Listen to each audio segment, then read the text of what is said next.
You guys. Hey, what's up? This is Bamm Ericsen with AFTERBUZZ TV for Ballers. Season 2, Episode 10, the finale. It is titled Game Day. Let's go. You're tuning into the destination for TV superfan discussion, AFTERBUZZ TV. And now, let the buzz begin. What up, Bamm Ericsen. Again, this is Ballers After Show on AFTERBUZZ TV.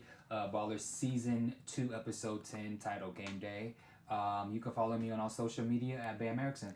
And I'm Jill Munroe. You can follow me, Twitter, Instagram, Snapchat, everything at Stiletto Gel. Join me. Hello guys, Suzette here. First, I just want to say this was my first AfterBuzz show, and thank you, Bamm and Jill. It was such a positive experience. You guys are awesome. I've learned so much, so thank you. Well, and yes, you can follow me at Suzette Babb. Wow, okay, that was nice. Oh. So the finale. A lot to talk about. So the first thing, so there's Vernon Ridge. So they pack all their belongings. They get in the Bentley and they head off to Dallas because they want to get to training first and early before anyone gets there. And so they have like these little conversations in the car. Okay. Vernon says to Ricky, how about we put you on payroll? Finally, thank you. Congratulations, $3,000 a week. Yeah, I mean, yes. If someone offered me $3,000 a week, there's no question. I'm saying yes. And I think Fat Reg earned it. He stepped up. He showed, remorse after the paintball accident. It was a nice little bow on things. I think Vernon realizes now who's in his corner and that he appreciates them and that it'll work better if he has an official role. Yeah, it's rightfully so. He has been his best friend, his right-hand man. He's carrying all the Louis Vuitton luggage in the car. He's always by his side. He tried to get him whatever that one animal was. I mean, he's always been there. And he deserves the money because he's always going to be with him. And he even was like, oh, should I take over? Should I drive? Like he always has really, I feel like, really watched out for his friend. Are you going to be negative Nancy over there? No, I'm going to be Petty Pablo. My only issue with that is when Vernon offered him the money, Reggie was like, oh, it's okay. Fat Reg was like, oh, it's okay. Just being your best friend is enough.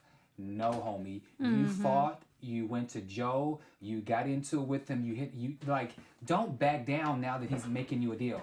That's my only beef with that. Don't give me that whole me being best friends is good enough bullshit. You need money. You don't have any dental insurance. You need that money. Make the offer.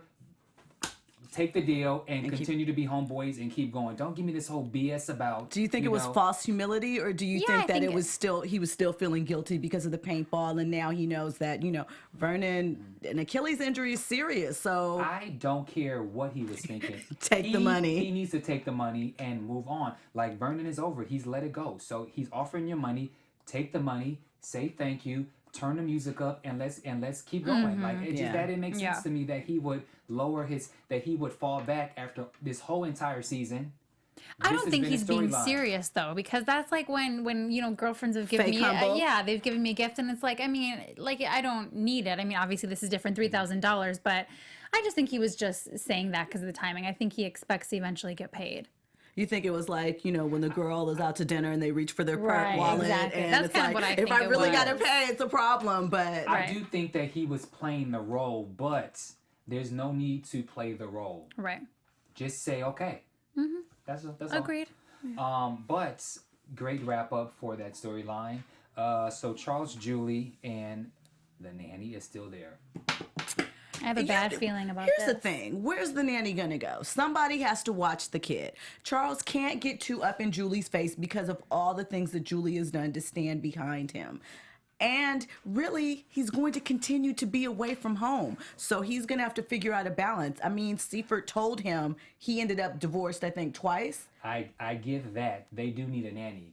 But they don't want to change. They don't need some little young, little This poppy. is the sign of the times. Nothing. I really don't think anything's going to happen there. I feel like he's a little flamboyant. I mean, if I had a child, it'd be great to also have maybe someone, bilingual in the house. Like they have the extra money. That it doesn't bother me at all. So it wouldn't bother you if if you and your husband decided to get a nanny, Right, because and we're she not was- talking about a woman. We're talking about this situation. But Oh, you think it's different because it's a man? Yeah, I think it's totally So different. you don't think that Julie will be tempted? No. I don't think so I either. think he swings the other way anyways, so. I think Julie is just messing with Charles. I think she's just trying to like get in his head and remind him, hey, It's the take care sign home. of the times. Just Many take care of women home. like to have maybe a little, you eye know, candy.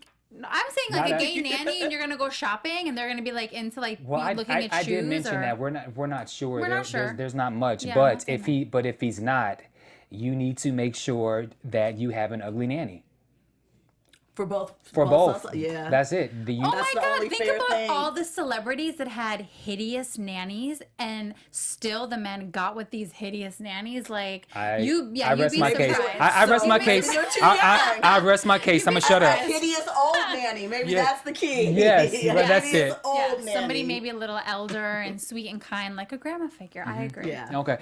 So as we see, Charles has been getting up at 5. He's been getting there 5 o'clock in the morning. He's really taking his job serious. He was helping the other guy when he went away somewhere. But the moral of this storyline was that the boss, I can't remember his name. Seifert, played by Doolittle, he offers him to be the number 2 position.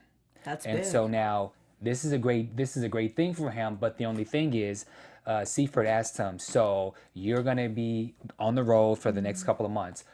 Are you okay with that? And he hesitantly said, yes. yes, it's okay. But you know that you should never make that decision. Without talking to your wife first. Yeah. I feel like, to me, it's kind of interesting because I know that Seifert knows Yeah. what's happening at home. So It was a test. I think it is too. I think he's it- purposely doing yeah, it. because he knows Charles is good, and I know he doesn't want to lose him, but he keeps pushing. I guess maybe he's worried that he's going to bounce from the pressure of the home life, and maybe that's why he's putting all this stuff against him. But I don't know what Charles is doing that thing. He doesn't want to let Seifert down. He really enjoys his job, but I mean, I also think though that Julie needs to cool it because she knows what comes along with this new role as well. Like they talked about it in the beginning that he was going to have to put a lot of work in because it was brand new for him. And also, do you want your husband to have a job where he's making probably $250,000, or do you want him making $60,000 with maybe $40,000 bonus by selling cars? So it's like you have to make a decision. Right. What do you want him Yeah. to do? Or he cannot work and he can sit his ass on the sofa and And he be can the nanny. and play video games. So it's kind of, what do you want him to do, Julie? It's been a weird turn because I feel like she was always, behind him, wanting Mm-hmm. him to push himself, and he does. It's not like he wants to stay stagnant, just Yeah. being where he's at. He keeps coming up with these new ideas and going the extra mile. But I have a really bad feeling with what's going to happen with their relationship. I really do. And it hurts because I know that when what's his name? Seifert. Yeah. When he says, I want you to be the number 2, I mean, it sits with him for a second because he knows he wants to do it, but he does think about the family. It's not like most guys where they're like, oh my gosh, I'll do it, whatever, I don't care. And that's what's going to hurt the most, but I have a bad feeling. I do too. I just wish he would have said, hold on one second. Let me Let me talk it fully. Yes, but let me check with my wife first. So But can you really do that when you're in that position? Can Yes. you really say, Yeah, you can. I mean, here's the thing. I think, to your point, I believe that he could have, and Seifert would have understood. And I don't think that he would have been mad at him per se because he knows he has to take that into account. They've already had this conversation in so many words. But I also understand Charles's hesitancy because he wants to let him know, I'm here, I'm dedicated, and I really want this opportunity. Football means a lot to him, and I think he's getting pleasure out of developing these players. it's tough for men in general. If you're married with children, no matter what you do, if you're at a 9 to 5, that's an enormous stress having to. I mean, then of course he's already letting her down. I'm gonna come home and make lasagna. Like I'm gonna do all these things. I'm so excited, and then I think he's not gonna be able to pull through. And that's going to piss Julie off. But also, on the flip of it, she's a doctor. Yes. That's not even strange. She makes money. Well, but at the same time, We don't know what type of doctor she is. Yeah, we don't know what type of doctor she is, but she puts in just as many hours as he does. So it's not like They're hurting for money. they're hurting for money, or they have a lot of time quality wise. Right. True. You know, and there's a baby. So I think that they're gonna have to work it out. And being that it's a comedy, not a drama, that there'll be minor little hiccups in their relationship for season Right. 3, but Like nothing. in season 1. Yeah, but nothing too major. They're not gonna get a divorce or anything. Okay. Yeah, I we'll don't think. see. But it's Yeah. just going to be rough. Okay, so now Jason gets Ricky 3 potentials. There's Carolina, there's the Packers, and there is New England. So all of them are saying, I will get back to you. So he's left in The abyss. Dark. He's left in this. And so in the meanwhile, you have Dennis's dad and you have his home and his best friend TTO around the house. They're cleaning, they're doing all these other things. And so there's 2 things that we learned. When TTO was I think smoking weed or doing something. Yeah, he was with the there, big yeah, bong. there was this conversation that broke out about exes. Yes. And Dennis says that all exes are not bad. You can actually have a nice fling or Rekindle. a rekindle one night stand with an ex, and there's no drama. Case in point, Ricky. Wow. So now we know Now what we know. happened and how Ricky's but I said that, right? Well, we didn't know it was an ex, but we Yeah. knew it was some type of Right. tricky scenario. Yeah. So I'm sure that it seems like they're leading us someplace, and maybe in season 3 we'll learn more about Ricky's mom. Yeah. Yeah, like maybe she'll. Pop up, say something because Dennis is hanging tough. The She should be argument, popping up if they're so close. and the But- argument with he and TTD though about who Wait, had- hold on, wait. Before we get to that, but just looking at the big picture of the fact that it was an ex. Dennis was not around, so she still raised Ricky. Where the hell is his mom? Exactly. Something So happened. odd. Writers, what's up? Right, because we really do need to know. That's Yeah. been an integral part of the season. You know, kind of what happened with Ricky and his dad and Ricky with the mom and that whole relationship. And we're still pretty much in the dark. This is the closest that we've come. Yeah, and if they're so close, you think that he'd be leaning on her rather than, It seems like something right. happened. Yeah. Yeah. And so something clearly happened. So maybe we'll get to that season 3. We hope. Now, going to the argument, so TTO and Dennis have some words of exchanging because, with them all being in the house, they're pretty much sick of each other. Oh, yeah. Yeah. And so Dennis gives blows at TTO. TTO snaps back at him. What's your take? Who's right? Whose team are you on? I think, we don't really know about TTD. We don't know, like, how he is as a friend. Is it TTO or TTD? TTD. Okay, my bad. TTD. He's like there's been a couple of things. I don't think that he's necessarily the bad friend like Reggie, but we don't know what his pastime is. We know he likes to smoke a lot of weed, but we don't know how he contributes to Ricky's life. We don't know how he makes his money. I did agree with him when we've all talked about Dennis obviously misses playing football, the life, something, because he's been there and he's been like right up Ricky's behind, step, lock, and whatever how that phrase goes the whole time. So I think that he's missing, and I do think that he's trying to get some relevance off of his son's career currently. So I think that they both had some points. Ricky didn't really seem to care about the argument. And that was my next I don't question care is, about the is argument. was he even listening? I think No. he's just like, whatever. I think that it's stuff that he's heard before on both sides, and it's just like, where am I going to sign?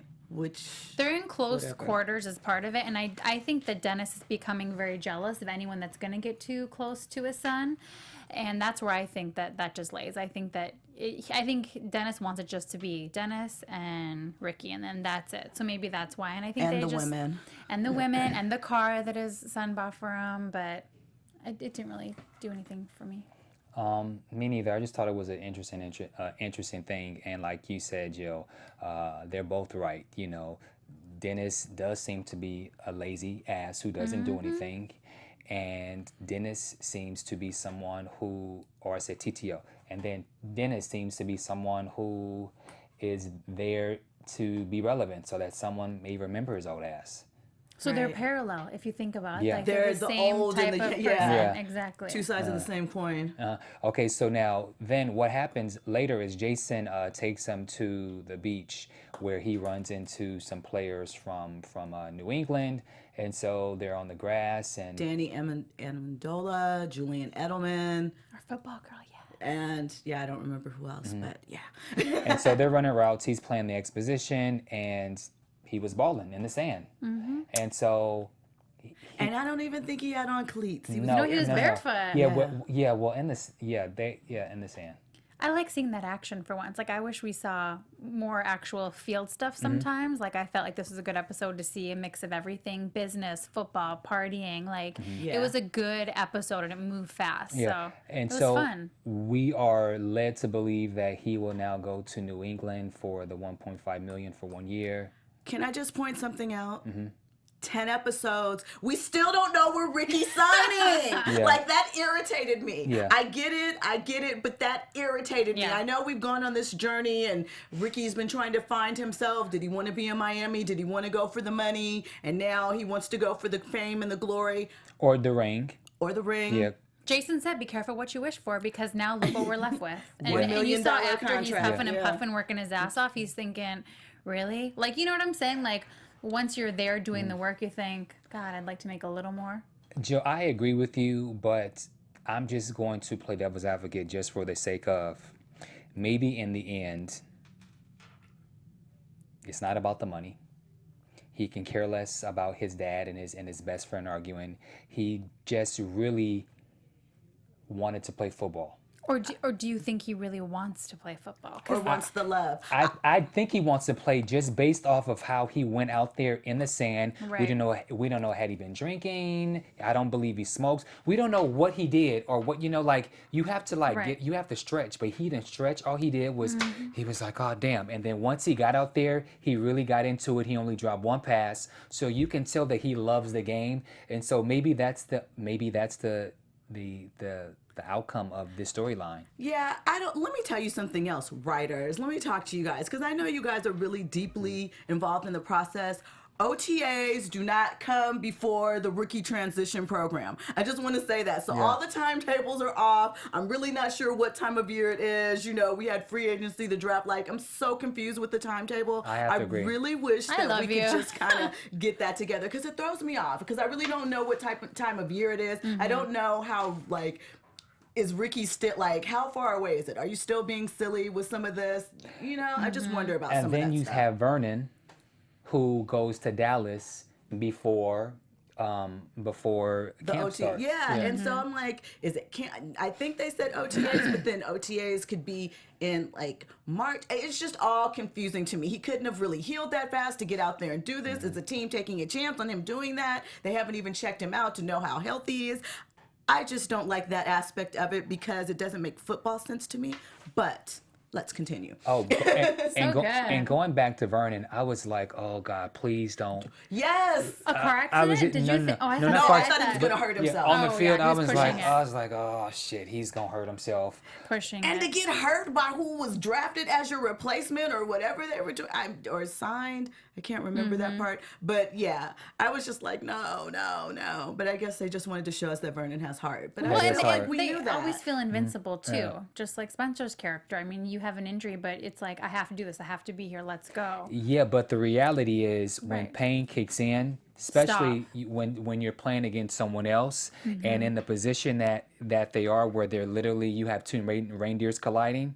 If the other guy has more strength than him, then he's gonna eventually fall back. Right. And once he falls, he could fall on his he can fall. Anything could happen. He Yeah. could snap his Achilles again. Yeah.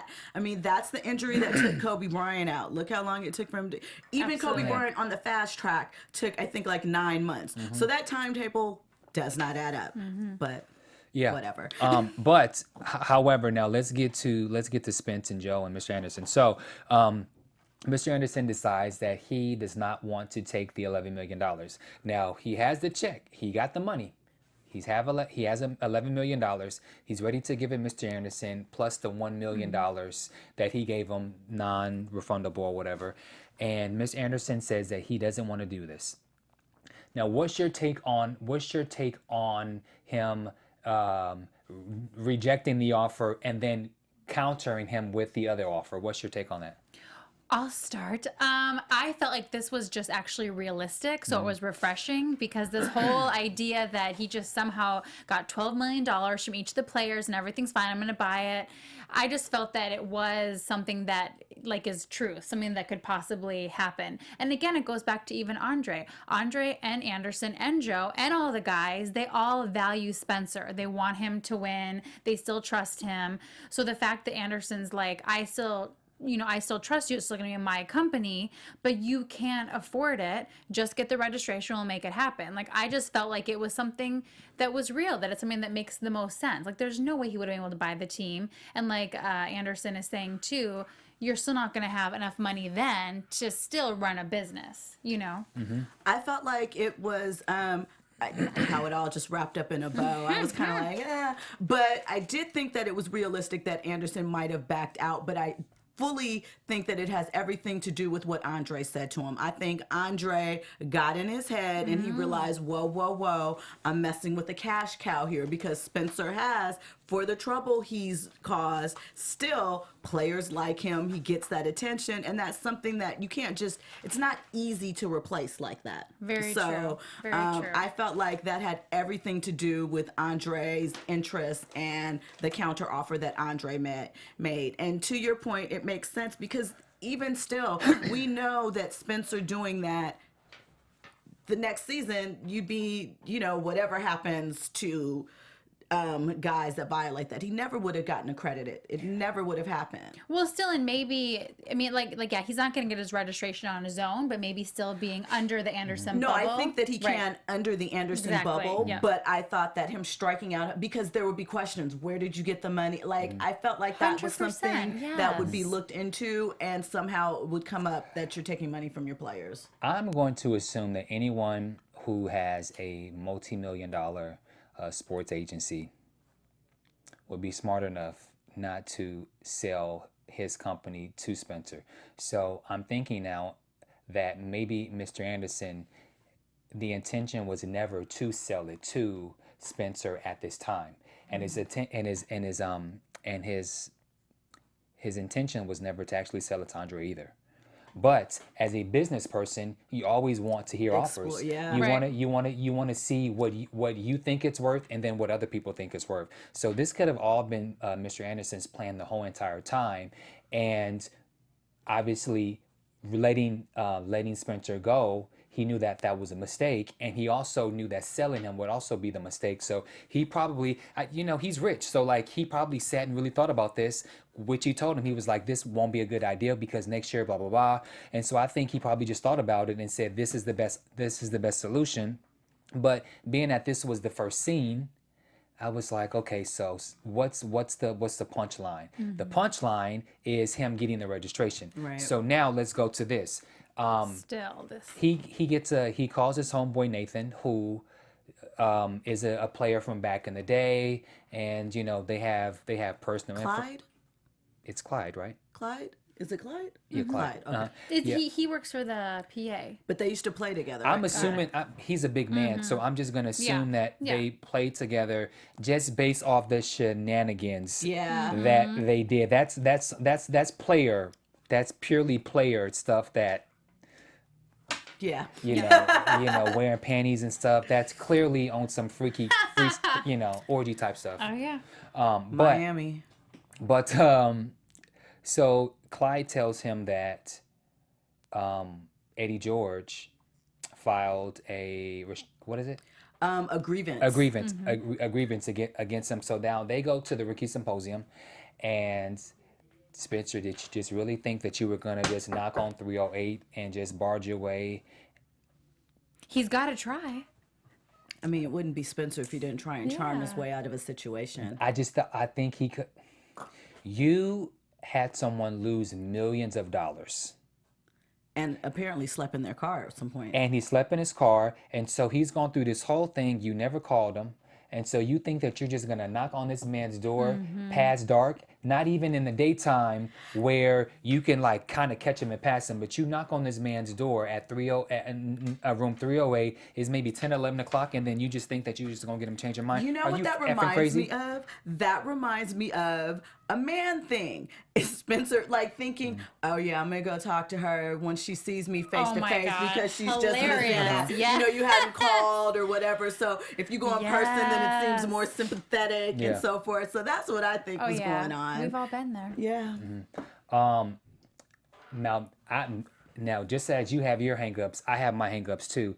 Okay, we know Eddie George played for the Titans. We know his statistics, but Eddie George is also married to an R&B singer from SWV. Yes, Taj. The whole homeless thing. I know it didn't work. It didn't work. It didn't work I was because, thinking the same thing. you know, I was like, "Where's Taj? What happened?" Right, He got kids. and he has kids. He's been on a reality show. So I like Eddie George, but he was the wrong He was the person wrong- I for think this so story. too. Yeah. I felt that way too. Yeah. But you You know. remember all these guys want to be on Ballers. Yeah. And You know what though? He wasn't that bad of an actor. he did a great No, yeah. yeah. He did a great job. I felt his repressed anger. He did a great job. So then what happens is Spence talked to Eddie and still didn't work. It still didn't really work out. So when they have this meeting with all the rookies, Spencer gets up and he just pours his heart out, which I thought was, these rookies need to hear this information. That was a great scene. Yeah. We know that during the symposium, they do bring in former players to talk about their highs, their lows, the things that happened. And I thought that was a very real moment. Yeah. And even when, it was a little extra when they stood up and was like, give that man a prize, whatever Yeah. they said. But I thought it was a real moment that very much could have happened and that they connected in real ways. Well, don't forget that Travis Mack is counting on him to pull through because he's So- going to be his advisor. Yeah. He's trying to get them pumped up. And so had he not stood up, it would have just been Could have been quiet. Yeah. Right. Is But- Eddie going to like that everyone's excited, though, after that speech? But I do like I that. think he won Eddie over. He did. He definitely won him Of over, course. and he won over the players because he talked about the things that's going to happen, the sex and the all of the things that entices you about being Yes. famous and all of those things. We're rapping. All of those things happened, so I thought it was a great way to get the attention of the players. And then we'll skip the whole strip club, but the was fun eye candy, we didn't have it all year the very season. final thing is his hip. Yep. The only thing I had in my notes was you have this big ass scar on your hip, and Tracy didn't see that when you guys are having sex. I feel like they haven't had sex for a while, though. I was just curious as to how he got that the surgery scheduled that fast. Oh, Well, they can do it right away. yeah. She was ready. Okay. So he had She was ready. he had the epiphany, so everything was going great. So he finally, wanted to go in and there. go and do that. Does that mean he kicked his pill addiction? Because I wonder about things like that too. You can't just go to surgery and Well, I'm assuming with the injection, the cortisone, he felt great, and then once Right. everything was solved, he Right. made peace with himself, And the he coke. apologized. There you go. Yeah, so once he apologized and let it out to Eddie, I felt like he felt like this is it. predictions. Oh, no. Yeah. Okay. well, there's no So, predictions. I yeah, guess there's no we'll see you guys predictions. next season. Yeah. Yes. But we And want to Ricky will have a team. thank you guys for tuning in to AfterBuzz TV for Ballers Season 2. This was the finale. Thank you guys Thank for you. joining me this Thank season. you, Bam. Yes, and thank you for the shirts that we have that to. you Our got Ricky us. Jarrett shirts. Thank you so much. Shout out Ricky Jarrett. And so let everyone know where you guys can be found on social media and what other shows that you guys are doing. I am Stiletto Jill on everything, and you can find me on the Empire After Show with Bam, and also Monday Night Football and Thursday Night Football. Hey, guys. Suzette here at Suzette Babb. And right now I'm just doing Don't Be Tardy Wednesday nights. And you can find me on all social media at Bamm Ericsen. I'm also recapping Power, which is the finales tomorrow night. Make sure you guys watch that. And I am recapping Empire, and I'll be doing Scandal later. And then you can also catch me in TV shows and other stuff. And don't forget to check out my movie on Amazon that I produced. It's called All About the Money. So thank you guys for tuning in to us for these past 10 episodes. Thank you so much, and we will see you another time. Season 3.